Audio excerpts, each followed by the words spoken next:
Hello and welcome to Fidelity Connects. I'm Glen Davidson. Fidelity Canada has a new product on the menu, Fidelity Advanced U.S. Equity Fund. With an aim to achieve long-term capital growth, the fund uses a proprietary quantitative model based on advanced research capabilities in the construction of its portfolio. Where might this strategy fit within your clients' portfolios? And how is Fidelity working to help you stay ahead of emerging opportunities? Well, I'm pleased to be joined today by Portfolio Manager Chris Lee and Head of Advanced Strategies and Research, Gil Haddad, to unpack how Fidelity's proprietary fundamental research and quantitative capabilities come together in this strategy. Welcome, Chris and Gil. Great to be here. Great to see you both. This is going to be an interesting session on investment science, and I'm looking forward to learning more, and I hope our viewers and listeners are as well. Why don't we start with a bit of background, set the scene for fundamental and quantitative research in both of you, and then we'll get into what this fund is about as well. Chris, maybe I'll start with you. Tell our viewers about yourself and a bit about your background as well.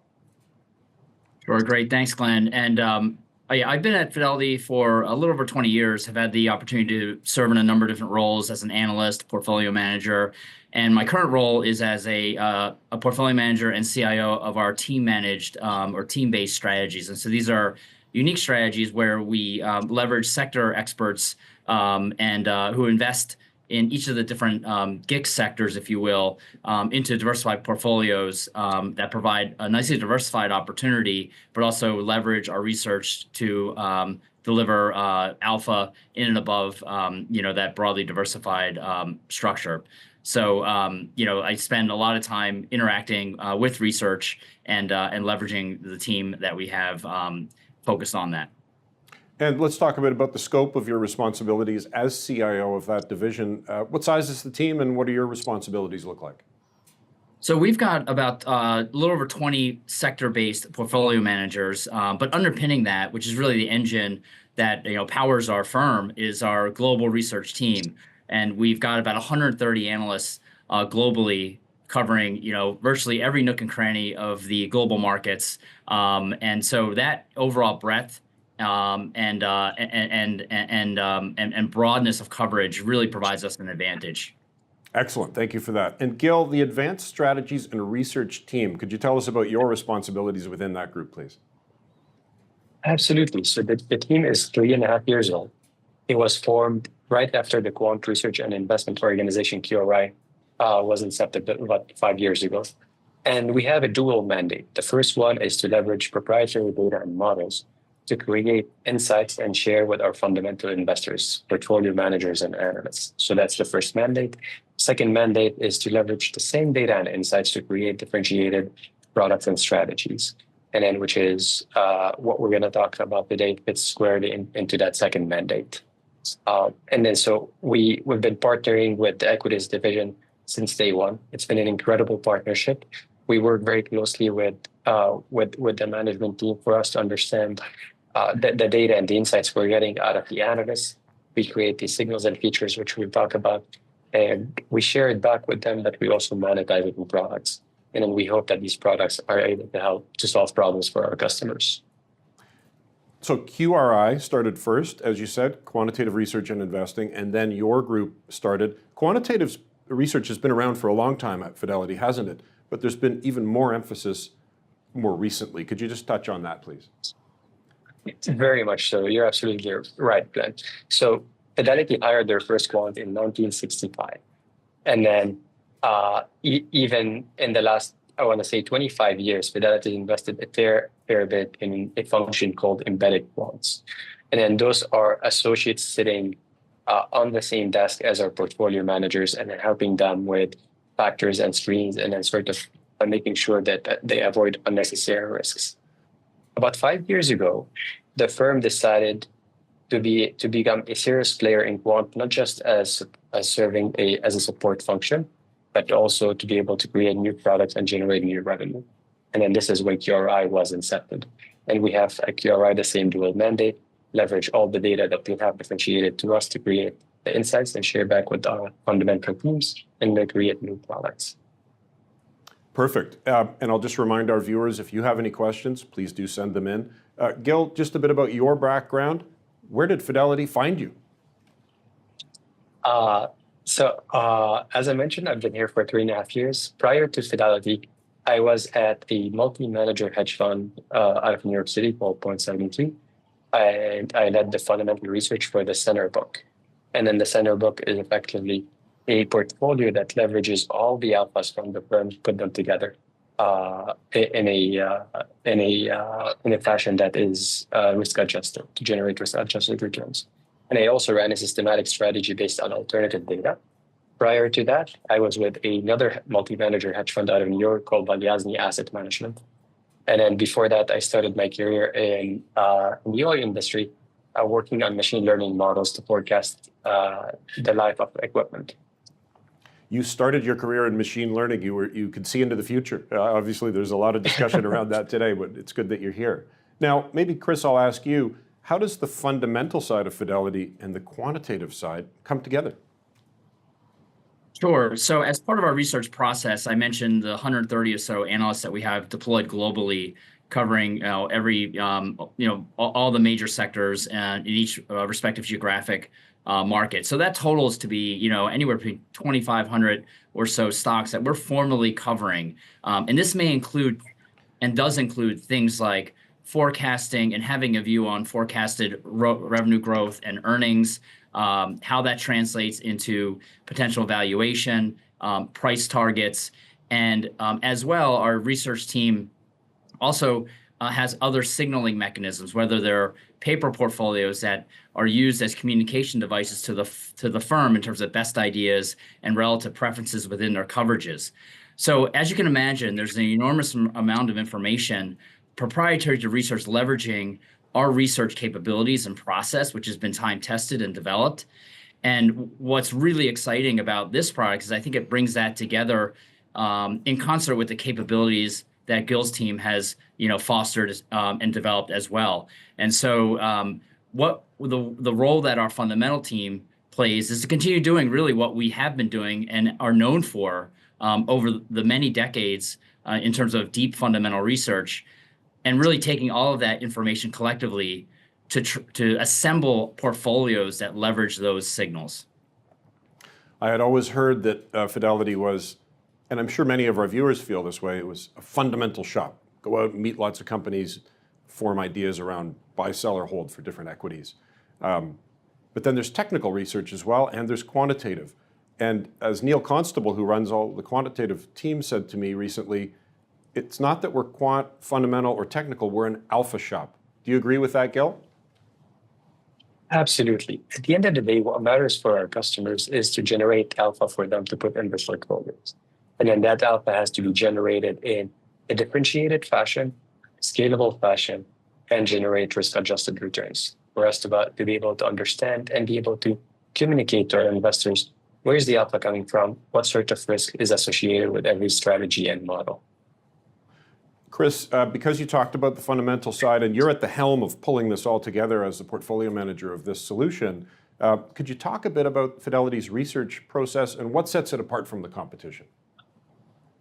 Sure. So, we've got a couple things that I think work to our advantage. Obviously, number one, we've got a deeply embedded and well-developed culture and investment ethos that, everyone that walks into our firm really adapts. And this is at a baseline and foundational standpoint, natural curiosity, a will to win, just a willingness to really dig deep and really embrace the, kind of the market, and the opportunities within it. And so that's one. In terms of how we develop investors, we bring folks in and we have a rotational structure where we have folks that, will come in and maybe cover first a growth-oriented sector, and then maybe such as consumer technology, and then may move on to more cyclical areas like in industrials or energy. And really what we're trying to do is to help them develop an appreciation for different parts of the market and an understanding that there are many forms in which alpha can take. And so, from a fundamental standpoint, that really does hone their skills and understanding of all pockets of the market. On top of that, we obviously have, fantastic access to management teams, and resources to supplement and help us in terms of really developing those insights. And I think I touched on the culture sort of at the outset, the collaboration among our team. So folks who are looking at, autos in China and, and then relaying that back to sort of what that might mean for market share for a lot of the, European, OEMs, for example, and, making sure that we're communicating on a regional and cross-sector basis to really develop the insights necessary to win. And Chris, you've been at the firm for about 20 years. How's it evolved over the time that you've been here? Yeah, that's a great question. I think the market, there's been innovations in the investing market, whether it be ETFs, product-wise, more systematic strategies, and one of which we're talking about here. I think we've really tried to, not move away from our core sort of fundamental approach, but really develop new capabilities to sort of augment that. Gil touched on alternative data. That's something that we've started to really embed into our process, using data information to help, again, develop conviction in our views and differentiate perspectives. Great, thank you for that. Gil, I mentioned at the outset that we're going to learn about investment science today because, what Chris has talked about is on the analyst side. He mentioned investors. Those are familiar names for us. Yours are technologists. Talk about where do you grow the group from? Great question. So we call them quantitative researchers, and then their job is effectively to harness the data that's generated by the analysts that Chris was talking about, and then put it together in portfolios and strategies. Now, if we break it down one or two layers deeper than that, let's take the investment process. You have the idea generation, you have the idea selection, portfolio construction, and execution. And then those are roughly the four, or you can add the data gathering even further upstream than that. But let's focus on those four. The idea generation for us is absolutely coming from our fundamental analysts. And I'm fairly convicted that we have one of the richest, if not the richest data asset on the street for the same reasons that Chris had mentioned. We have more than 130 analysts. We have a fairly long tenure for those analysts and low turnover because we invest in them and they like what they do, and then we grow them within the organization. We collect data across each part of their idea generation process. So if we double click on that, they meet with the company CEO or CFO. We know when they met with the company. We know who they met with. If there's a note associated after that, we collect that. They update their Excel model. We collect that information and every change. They write a note about the security and they change the rating. We collect that information. So they have a paper portfolio. We collect that information. And then what's most amazing about all of this is that Fidelity has been diligently collecting that information for decades. And then you put long tenure, breadth, and depth of any information with a very long history, you end up with this incredible data set. Now, everybody without any exception are quant researchers that joined the team. When they looked at the value proposition, they were so excited and eager to come work with this very differentiated data set because everybody believes the strategies they can create from that are truly differentiated, and very, very few places are able to create those. So we hire our quant researchers. Generally speaking, they come as experienced hires, predominantly from large asset managers, or most of them are coming from the hedge fund world, because that program exists in the hedge fund space. Our data scientists are a mix of rotational programs that Chris mentioned and mid-players. And then our generative AI are deep experts in language models. We put them together in a very collaborative environment, have them work with the proprietary data that Fidelity has been generating, and then only good things can come out of that formula. Makes sense. And so what I'm finding is that the Advanced U.S. Equity Fund is a blend of fundamental and quantitative, and it's making me, and I hope our viewers feel, that in this environment of chaos, there's a lot of different chaos levels around the world, and volatility in the markets, innovation is how we as investors will stay ahead. And Chris, would you say that's a legitimate statement as far as the blending in this solution, Advanced U.S. Equity Fund? is the best of what we do at Fidelity. Yeah, I would absolutely agree with that. I think we've talked a lot about, our belief in our heritage and our history and really what is, the foundation upon which the firm was built, which is really the fundamental capabilities. And now that we've got these innovations around systematic, approaches in terms of both analyzing securities as well as assembling portfolios that Gil just touched on, this is really sort of the next, iteration of how we can provide the best of Fidelity to the marketplace. Makes a lot of sense. When I was flipping through some information on this solution, there was a comparison to the GPS that we use if we're walking around a city that we're not familiar with, or if we're driving around any city, quite frankly, and how we're given the GPS system is given so much information with a map and with all the highlights, everything else, but the GPS technology is finding the best route with current information, reducing risk, and directing you in the best route available at that time. And I thought that was a good comparison to what this solution is all about. Gil, maybe we'll start with you in this section. Where did the idea for this fund come from?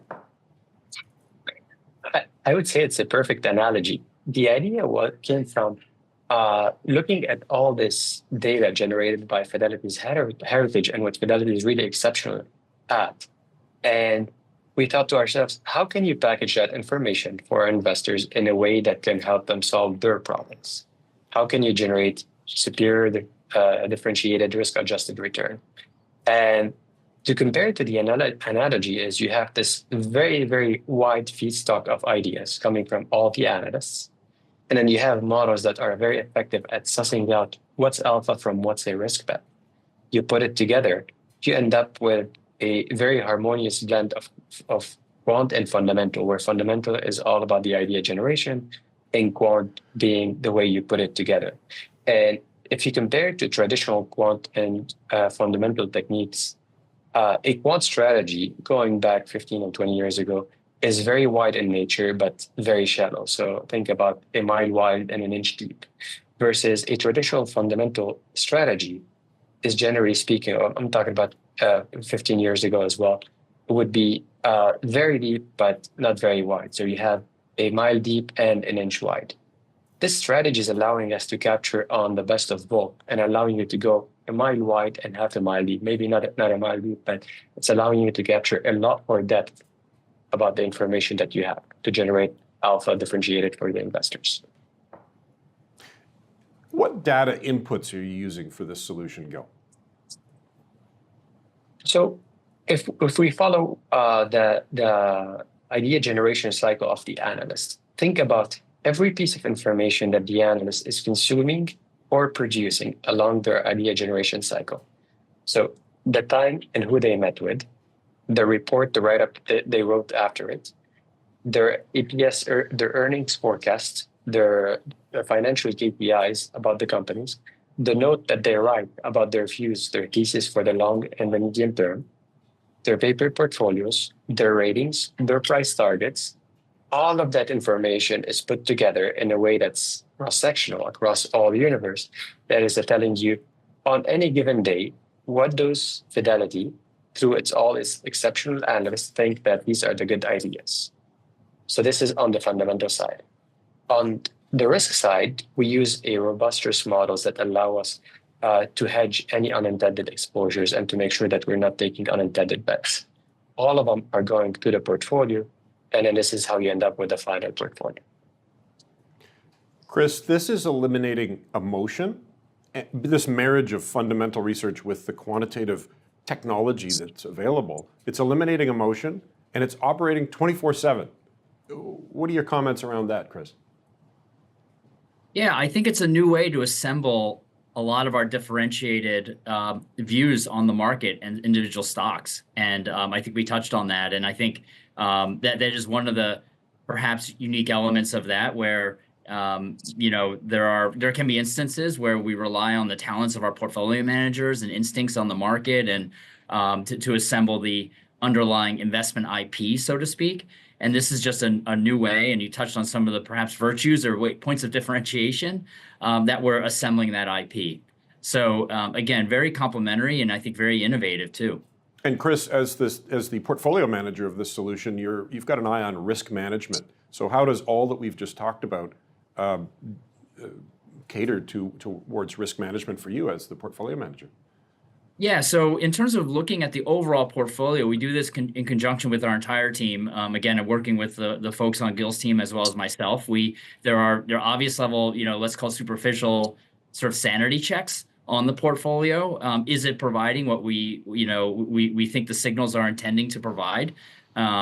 We do use a lot of the same sort of fundamentally oriented risk management metrics to assess the risk of the portfolio, whether it's beta, whether it's style bets, style factors, tilts, and things like that, to assure that the overall portfolio is again delivering what we intended to do.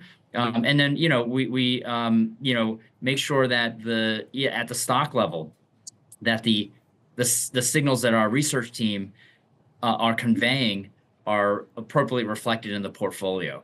But again, a lot of that's embedded in the assembly process that QRI and Gil's team have really honed over the past few years.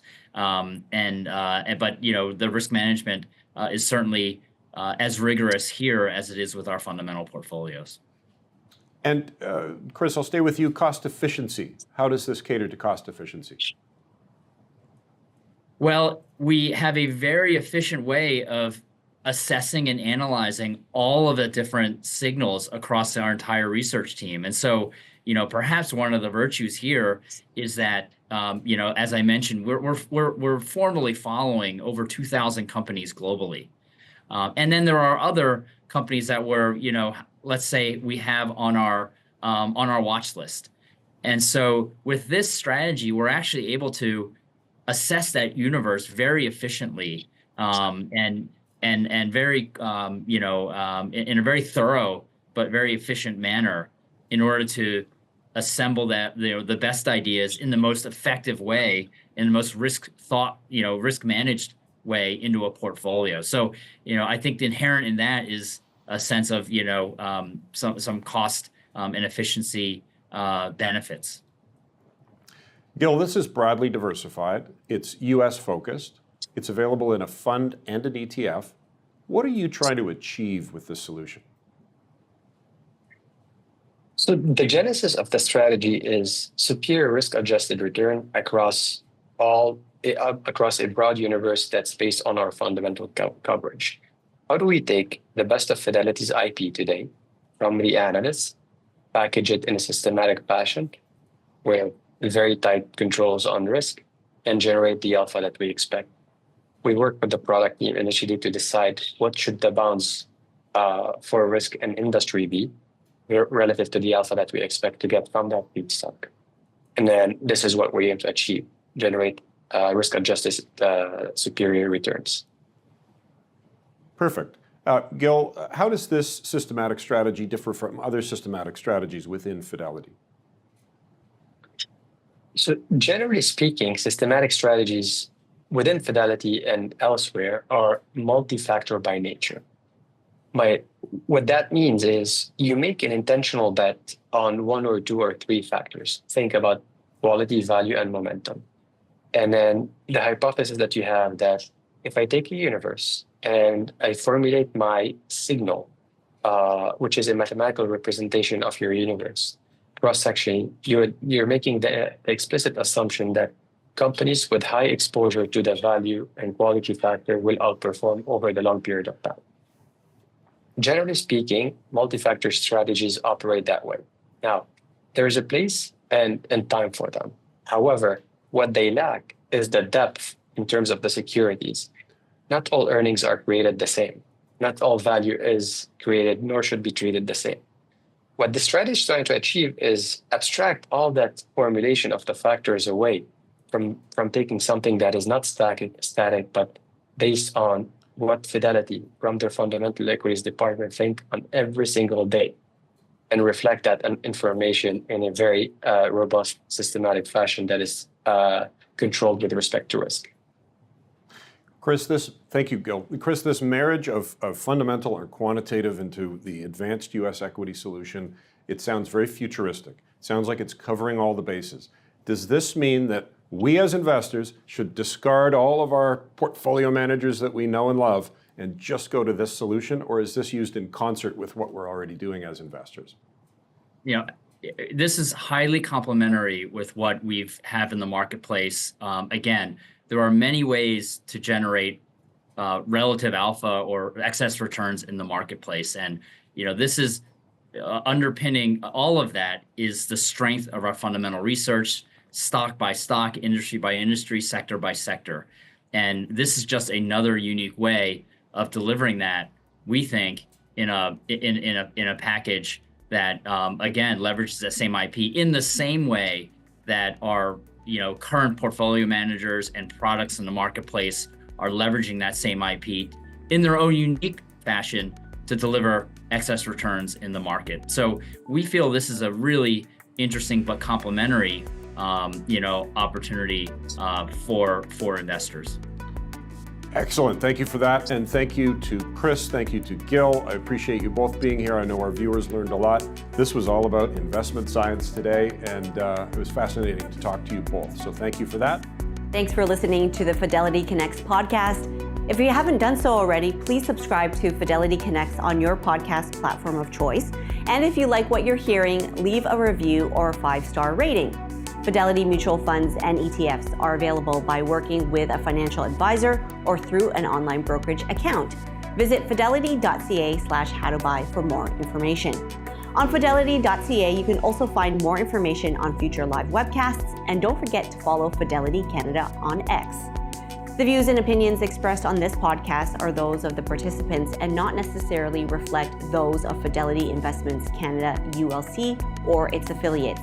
This podcast is for informational purposes only and should not be construed as investment, tax, or legal advice.